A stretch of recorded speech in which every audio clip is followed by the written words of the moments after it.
Mõned nädalad tagasi rääkisime sellest, miks ei ole tark mõte ehitataval või pinnatud teel kihutada. Täna uurime lähemalt miks. Sellest räägib meile keretööde spetsialist Raul Vello. Tervist! Tere! Mis juhtub autoga, kui kihutada kruusateel?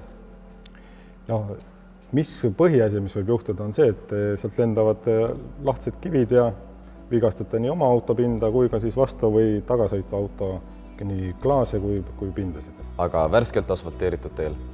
Värskelt asfalteeritud teel on samamoodi, et seal on ikkagi teatud killustikku veel peal ja värskelt asfalteeritud teel on hästi palju pigi, mis lendub auto peale ja mille maha pesemine on võib-olla teinekord päris tülikas. On sul omast kogemusest mõni huvitavam juhtum? Jah, et see üks juhtum oli aastaid tagasi sõbral, kellel oli siis õhkvedrustusega auto ja mõtles, et pinnatud teel, et säästa autot kivitäkete eest, tõstis auto ülesse ja sõites jõudes Aegviidust Tallinnasse, siis laskis auto uuesti alla tagasi. Kõigepealt oli tal mureks see, et tal olid kõik väljad olid balansist väljas, sest see killustik koos pigiga oli velgade sisekülgedel. Läks rehvi parandustöökotta, seal puhastati ära, kõik korras. Paari nädala pärast juhtus selline asi, et ta vahetas kõik 4 õhkpatti autol ära.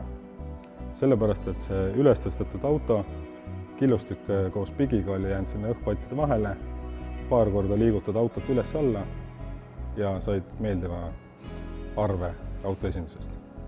Et siit soovitus, kui on võimalus, lowrideriks ja hiilida vaikselt nendest kohtadest üle.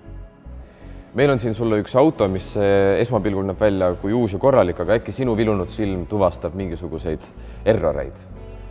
Jah, siin on kohe hakkavad silma suured kivitäkked, et kindlasti on siin palju ka väiksemaid, mis võib-olla esmapilgul ei paista silma, aga need sellised suured leiab ka iga auto omanik ülesse.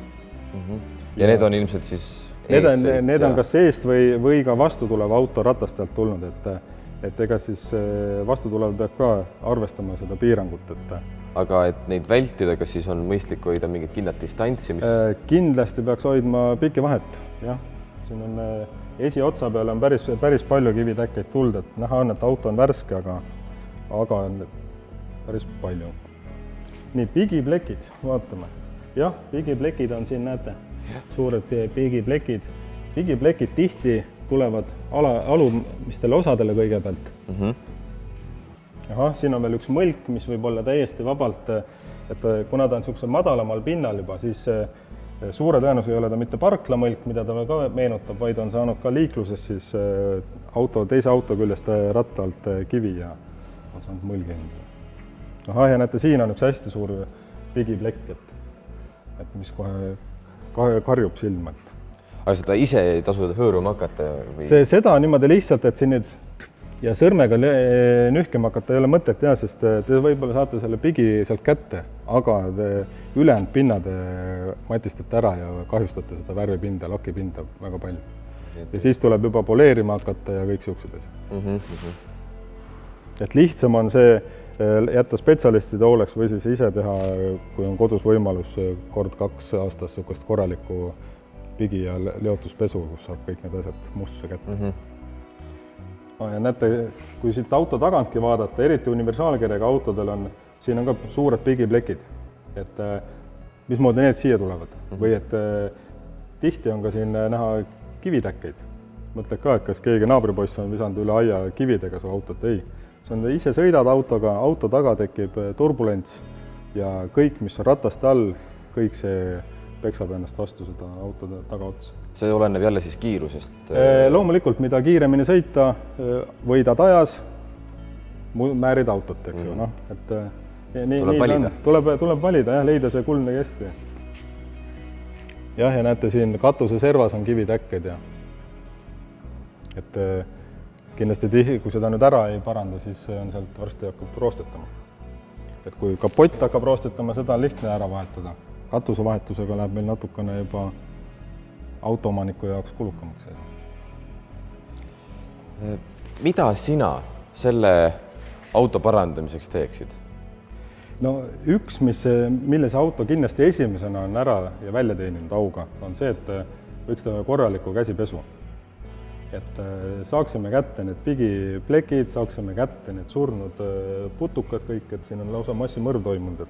Ja siis juba, ja kui auto on puhas, siis paistavad kindlasti ka palju paremini välja need vigastused. Pesu on odav võrreldes kivitäkete eemaldamisega. Ja et mina täpsema hinna saamiseks pöörduksin margi esindusse või siis atesteeritud kere töökotta, sest sealt saad ikkagi tööle kindlasti garantii ja kvaliteetselt asjad korda. Ja võid ka, kui peaks teinekord juhtuma midagi, võid alati minna tagasi, kuulatakse mure ära ja see leitakse lahendus. Aga mis sa arvad, mis hetkel oleks selle keretöö siis hind, maksumus?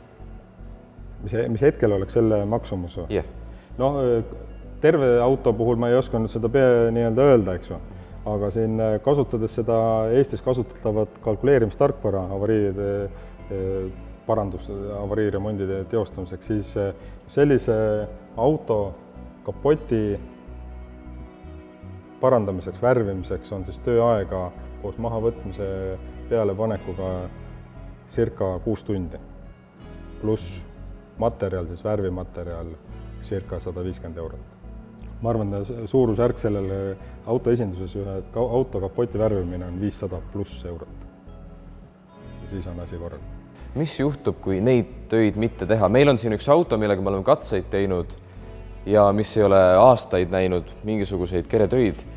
Kas samasugune saatus võib oodata ka eelnevat autot? No, vaadates seda, siis loodame, et ei oota samasugune saatus. Aga siin on tõesti nüüd näha aegadest algusest juba kivitäkkeid, mis on juba päris suure rooste endale alla võtnud, et noh, siin tagaotsas on ikka päris hulluks läinud see asi. Et seal juba ei aita ainult värvimine, vaid tuleb hakata detaili ära vahetama. Kas nii vanal autol on see mõistlik? Ja näete, mis on katuse servaga toimub. Et kui kivitäkket, kui me vaatasime, et seal Škodal on üks kivitäke, siis kui seda korda ei tee, siis on nii palju roostes ja siit tuleb vesi sisse juba. Ja lähevad uued ehitussummad palju suuremaks? Keretööd? Ma ei investeeriks siia enam. Selle vaatepildi peale ma sellesse autosse ei investeeriks. On sul midagi kokkuvõtteks öelda? Kokkuvõtteks mina soovitaksin tekkinud vigastused koheselt esimesel võimalusel ära parandada. Parandamata jätmine on lihtsalt siin hea näide, tekitab suured väljaminekud. Seega, kui soovite ootamatutest väljaminekutest hoiduda, siis tasub need mõned korrad lihtsalt varuda kannatust, sest see hoiab raha kokku.